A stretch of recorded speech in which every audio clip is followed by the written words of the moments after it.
My name is Duddy, Settle Builds and stuff. I've had so much fun over the last couple of days with these things. Wishful Ignorance, apparently they're bad. I actually found them really good. Wish Dragon's Talons, gain an additional Frenzied Charge, Frenzied Blade Charge, Frenzied Blade and Flechette Storm briefly increase their damage with each strike. Pulses from your Banner of War, return melee energy based on the number of allies healed. This is what it does, it increases your Frenzied Blade 20, 50, 100% by each strike, and then Flechette Storm it goes 10, 25, 50%. 50% extra on a Flechette Storm is just pure nuttiness. But for the first part of the video, we're going to be focusing on the Banner of War. I don't need to spend too much time on this. You raise your Banner of War by getting a kill with a sword, a melee or a finisher. That's going to keep your Banner of War going, and the more kills you get, you and your teammates, that's going to stack up. So firstly, the Banner of War, Strand Titan. I know, we all know how good it is. It's had a couple of nerfs over the last couple of seasons, but there's no other build in the game what enables you to do this. You can't, like, die, honestly. It's just absolutely stupid once you've got your ×3 or ×4 Banner of War up. Even your ×2, you are pretty solid. And then, of course, when you're near your teammates, the Wishful Ignorance will keep charging your melee on each pulse. You'll see there on that melee charge is just going up 10%. 10%, 10%, you get 5% and then a 5% extra every time you're near one of your teammates. So it's consistently going up, and again, you literally run around with your ×4, ×3 Banner of War, and it's just absolutely ridiculous. Into the Fray is the first aspect I want to look at to pair with Banner of War. Destroying a tangle or casting your super grants you Woven Mail for nearby allies. While you have Woven Mail, your melee recharge is quicker. Obviously, you can pair that with Shield Crush, a seasonal artifact perk. While you have Woven Mail, Frost Armor or Avoid Overshield, your melee recharge is faster and deals increased damage. Now, weapons I like to pair with this one until it's returned with Trench Barrel is a really good perk. It's a really good shotgun, this one. I did a couple of videos on this a few seasons ago. Swordbreaker Adept from Crota or a Swordbreaker with 1-2 punch, or another Strand shotgun with 1-2 punch. Pugilist. Final blows with this weapon generate melee energy. It's just a perfect combo. So things like Trench Barrel, 1-2 punch, Pugilist, and then obviously the Swordbreaker has got the Cursed Thrall perk on there, so that's actually my preferred weapon of choice. But anything like that, and you can still do what you could do with Synthocept, except you just need to do two melees versus just the one. So your stacks go up, the more melees you do, your more Frenzied Blade charges you do. So 1 and 2 instead of just a one shot, one bang thing that you do with Synthocepts. 1, 2, and again, like once you've got your Banner of War going, your finishers and everything like that, you can just keep stacking and stacking. But one weapon I absolutely recommend with this setup is Thin Precipice. This is a Strand sword. It's got Unrelenting on there, rapidly defeating targets, gives improved health regeneration. That's the enhanced version. And then Chain Reaction on top of that. Once you've got this going, when you've got your Banner of War, or whenever you haven't got your Banner of War, you are pretty much unkillable. But once you've got a ×4 Banner of War with this going on, even a ×2, ×3, it's just absolutely ridiculous. You cannot die. It is so strong. This sword is highly recommended, and you will definitely get your Banner of War up all the time. With it being a sword, you can just keep stacking that Banner of War all of the time. So for the 1-2 punch type of style, obviously the Synthocepts is the direct comparison. Now in my opinion, Synthocepts are still better for that, in my opinion. But you can still do with the Wishful Ignorance, you can still do the one-tap melee, except you need to do 2 melees.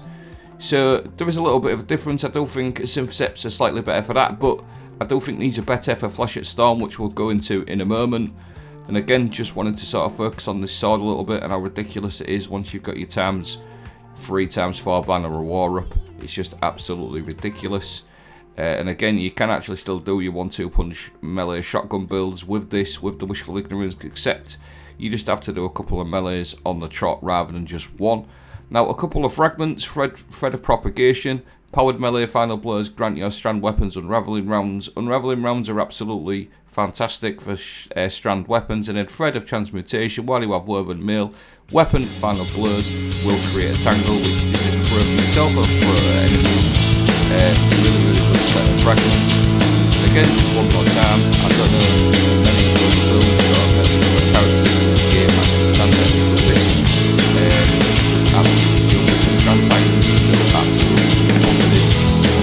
And you can fill like me, running around like an absolute nutter in this last boss room, literally just run around, and again,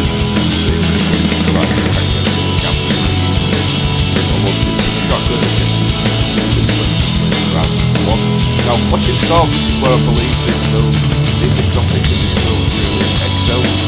While sliding, activate your charge melee ability to leap in the air, knocking nearby targets with dealing damage.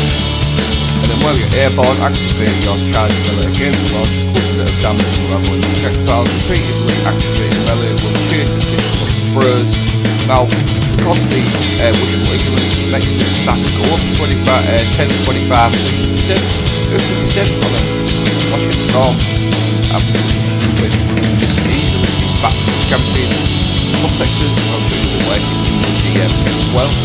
But this is where you can sort of like take a little bit of a step back to, instead of running up all the time with wanted for the shotgun weapons like pugilist things and better like your aberrant action. So you can stack your melee up that way, if that's what you want to play. Don't always have to go straight in like gun her. You can actually sit back in a Flechette Storm. You can easily get your banner of war up and finish it, and it's not always you having to get up close and personal. You can sort of get your banner of war, stay back a little bit. So I think this is a different way to play it, and it's really strong. Now, a couple of my mods, stacks on stacks, I really like this one on my legs.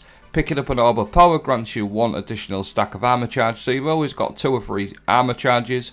Now, the reason why I like to have a lot of armor charges on this build, because the Wishful Ignorance will charge you melee with Banner of War, and then Font of Vigor, every time you have an armor charge, you are going to get a plus 50 strength for one of them, so you've always got loads of melee energy. And then heavy handed is a no-brainer. Your powered melee final blows create orbs of power, so you've always got 100 strength as well as all the benefits from the Flechette Storm. Now, to buff your sword out, we've obviously got Overload Sword. This thin precipice with Overload Sword is really good.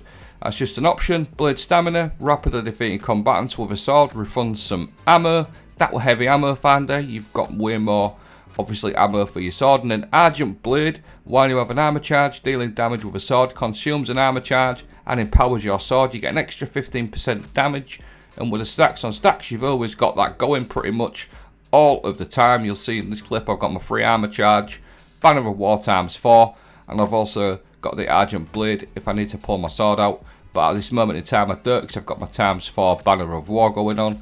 So a nice little sort of synergy. You don't really have to stack armor charges. Instead of running armor charges for weapon damage, I'm using armor charge to stack damage on my sword.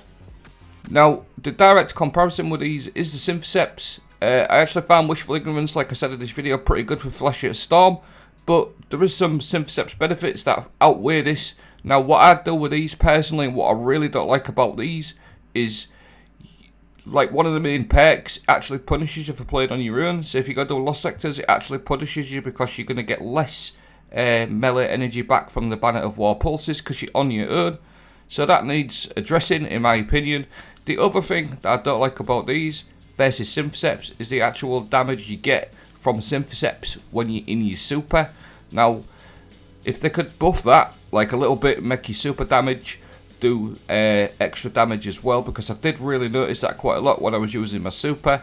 The Syntheseps like extra damage that you get really makes your super feel really nice.